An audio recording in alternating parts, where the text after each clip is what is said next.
a cash cow to assault and attack people and never give them a moment's respite? Why is the church silent on that issue? We looked at that last week. This week, to kind of wrap it up, to me it's the whole bizarre questioning of diversity, equity, and inclusivity. That the governor said that funding should be cut for all studies that are based on those three horrible evils: diversity, inclusion, equity. How did they get popular? You know, what has happened to our nation? What I want to suggest is the prediction is now that the anti-gay laws are not going to make it out of committee. They won't become laws, they'll just be bills. But see, a lot of times they don't expect the bills to pass. It's all about raising money at other people's expense, of using hate and scapegoating to organize with. What I want to suggest is every time we have the conversation as a nation about whether or not somebody gets their basic human rights, we have injected poison into the bloodstream of this nation. I believe this, that every time we ask whether LGBTQ people get life, liberty, pursuit of happiness, every time we ask the question whether the poor get life, liberty, pursuit of happiness, every time we gerrymander where the voices of people of color and their votes, their very votes, get watered down. What is more treasonous than taking away somebody's vote in a democracy? Where is the church? Where is the thunder that we see in Scripture towards the oppressed? I think the church has been a huge part of the problem. But how do you move from Jesus to white Christian nationalism? That's kind of a hairpin turn. And yet so much of the church has been an enemy to women, has sided with the oppression of the indigenous people, the people that were kidnapped and brought here. So what I want to suggest is the prophetic essence of Christianity thunders against those indignities.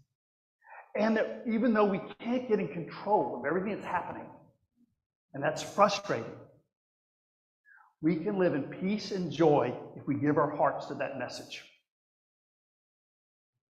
If we don't let ourselves get divided, if every human being counts.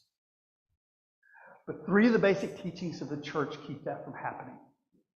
And they're the teachings that undermine diversity, equity, and inclusion. Purity, obedience, and orthodoxy. I want to suggest that justice is not possible when those are the focuses of the church. We'll see whether you agree with me at the end of this. The first is purity. When Jesus taught, there were people considered to be impure by birth. If you've not done the math, that included you. Right? First people that were ruled unclean were the Gentiles. And there's some truth in that.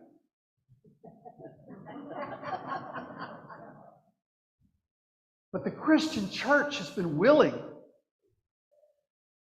to open up the door for ourselves and drop the Levitical code for ourselves and yet employ it on other people. That idea of purity, that idea of heaven as a gated community,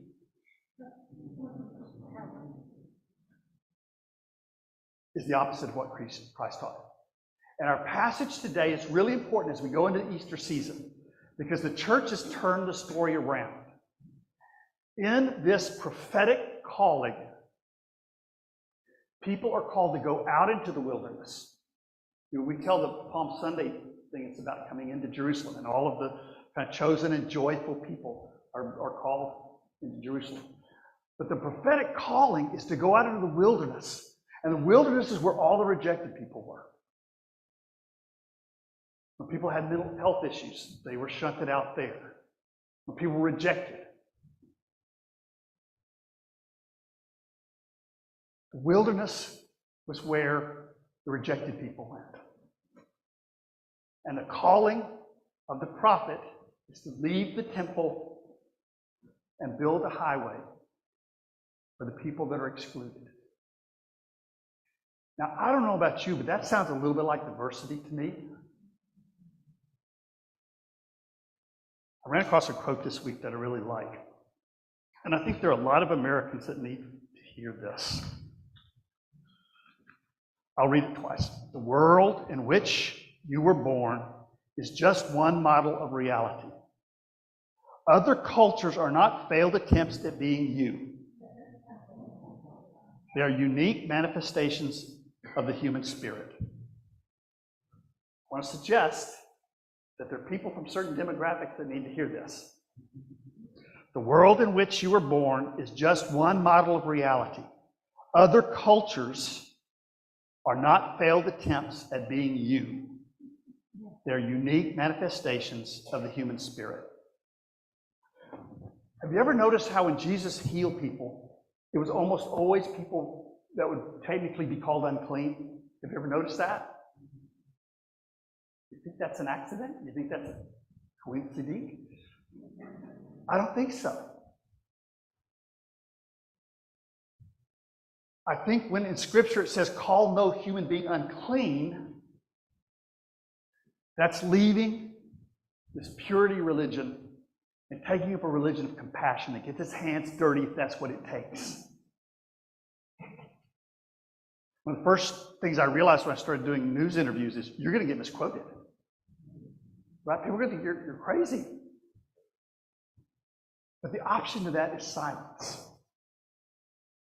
And I'd rather be misquoted and misunderstood than to be silent while you're under attack.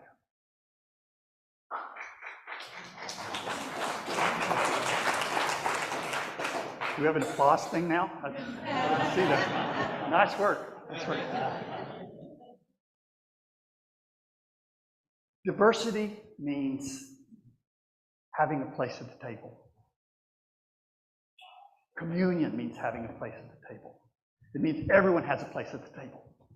And if you don't understand that, what Jesus is doing, what the calling is, what the prophet is doing, you've misunderstood it.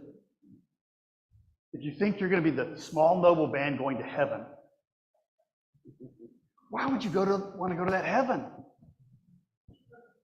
Why? Why would you go to an eternal church service? With people just like you and me. It's like,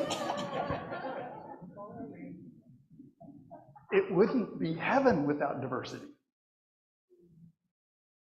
So the prophet says, I want you to build a highway, and I want you to make it straight, not crooked, for all the people who've been excluded. Again, the stones the builders have rejected are the cornerstones of the new temple of humankind. You don't get that, you don't get Jesus. That Super Bowl commercial, he gets us. That's not really the question, is it? The question is, do we get what he's saying? So leave your pedestals from the culture and your religion, and your economic status. Go out to where the hurting people are and invite them into this joyous new model of humankind. So that's diversity, getting a place at the table. The second step is equity. And this is getting off the menu, right? It's one thing to be excited, you're at the table, but equity means there's nobody on the menu, right? If you believe in capitalism, which is the last vestige of cannibalism in humankind, if you believe it's okay for people to suffer because they don't have money, for children to be deprived of education because they weren't born to rich parents. But I don't think you understand what Jesus is talking about, with all due respect.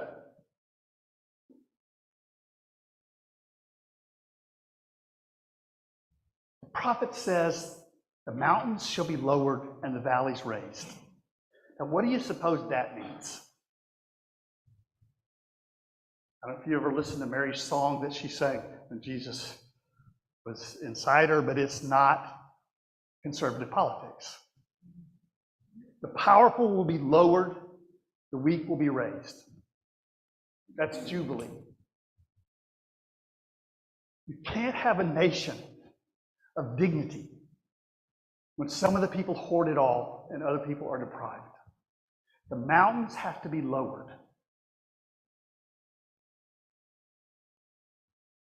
The valleys have to be raised. Nobody should be without power. Nobody should be without medicine just because they were born poor. No one should have to work a dead-end job their entire lives because they weren't born to rich parents. This is a vision for all humankind. One of my favorite definitions of justice comes from Eugene Debs, that I've heard was a socialist. And he said, justice is giving others every right you claim for yourself. Now that's kind of clear, isn't it? Justice is giving people every right you claim for yourself. If you claim the right to marriage, you can't shut the door on someone else. If you believe you deserve medicine, then that means your neighbor deserves medicine too. Every right that we claim for ourselves, we give to other people. And that is justice. So the prophet said and Jesus repeated, all the valleys have to be raised, all the hills made low, so everybody can make the joyous journey. The last part of the formula, I think, is the idea of orthodoxy, of loyalty to the Christian church. Because that's not what Jesus taught. And one of the things that we need to be reminded almost every week is Jesus wasn't here when the church came along. And he wasn't there to defend himself when Scripture got written down.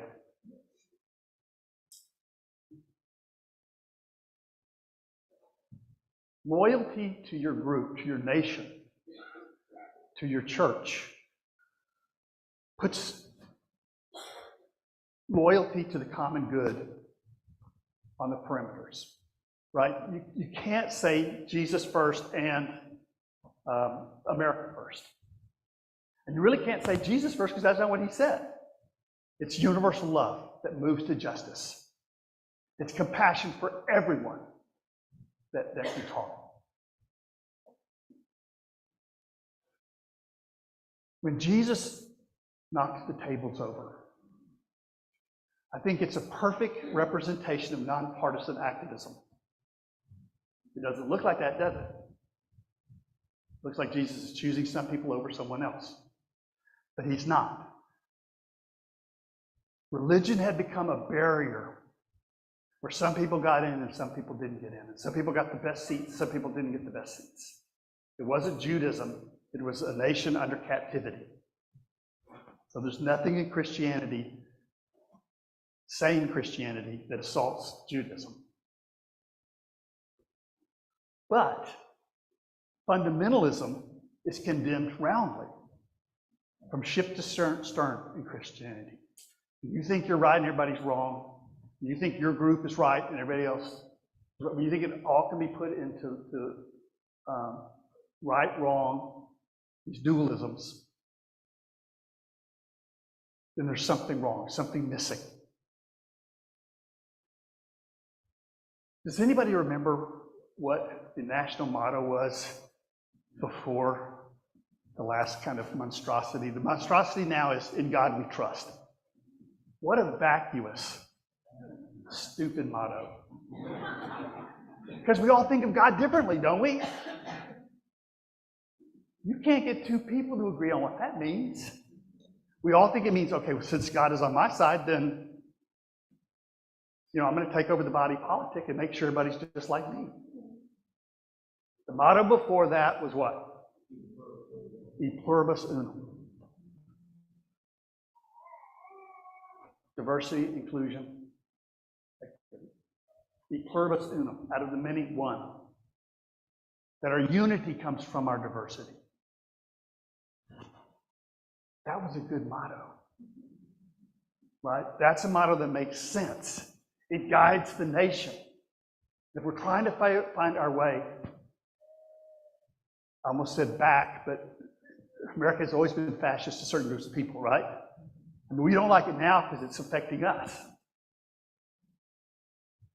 In the comfortable church.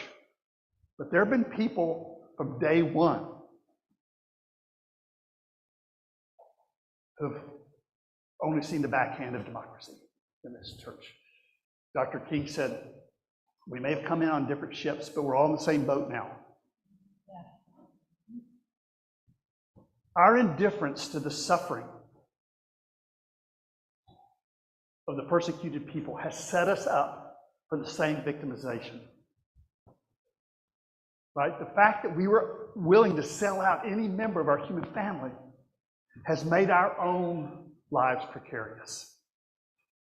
So the way out is solidarity, universal solidarity. The kind of things the prophets were talking about, the kinds of things that Jesus was talking about. This is not Democrat, Republican. It transcends that. Because even Democrat, Republican, they trade off the marginalized to make a bargain. I used to believe in speaking truth to power, and I went and I would speak to these lawmakers and stuff. But one day I looked in the eyes and I realized, what am I doing? They already know the truth. This isn't about a difference of opinion. It's about oppression. It's about a lack of justice. I can love you as a human being, but I cannot call you friend if you're oppressing someone else.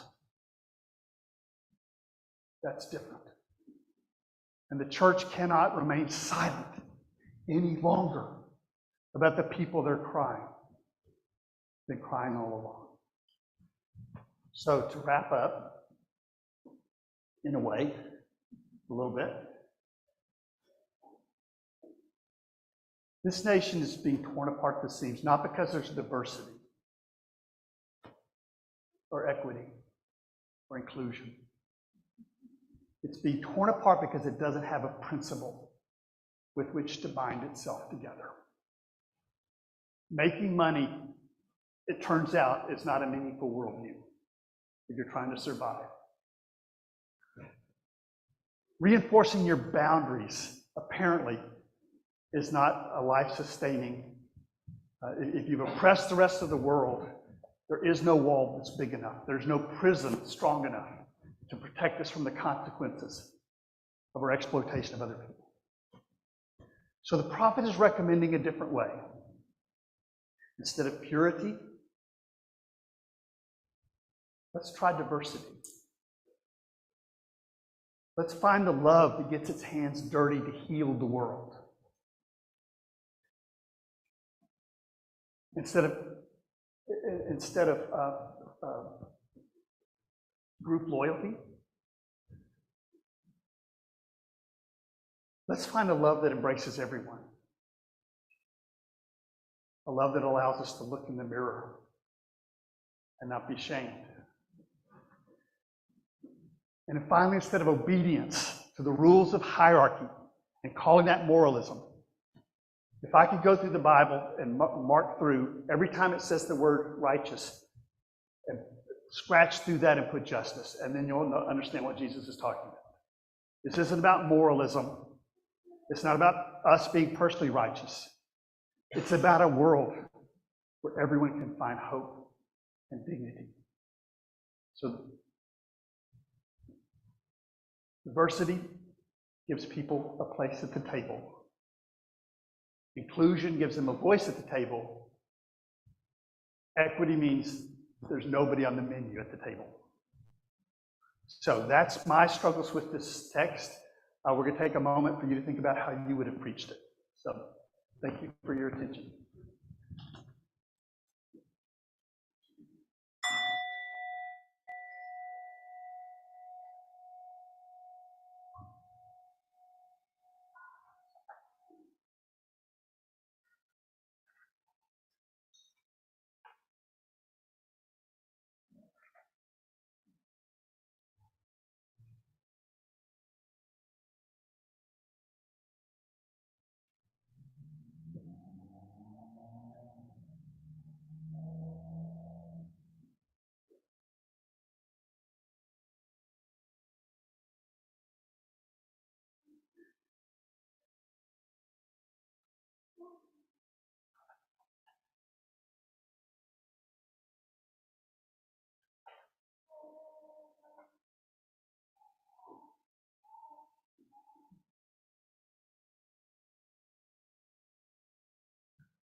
It's with much gratitude that we thank all the volunteers that made it possible for another successful cold weather shelter here at St. Andrews.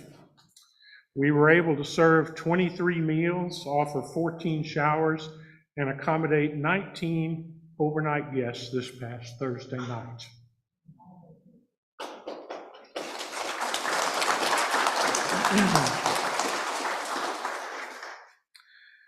We present these gifts as our act of commitment to the values to which we ascribe. May they be used to bring justice where injustice reigns, to pour out mercy to those who need it most, and be a tangible sign of love for our world. Together, may our offerings bring help and hope to people who are suffering. Will the ushers please come forward?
guys as you're able.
Is it just me?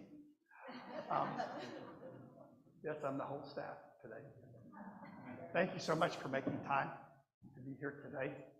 It's always so wonderful to have, after COVID, those COVID years, to be in actual proximity to people. It's wonderful. And thank you to the children.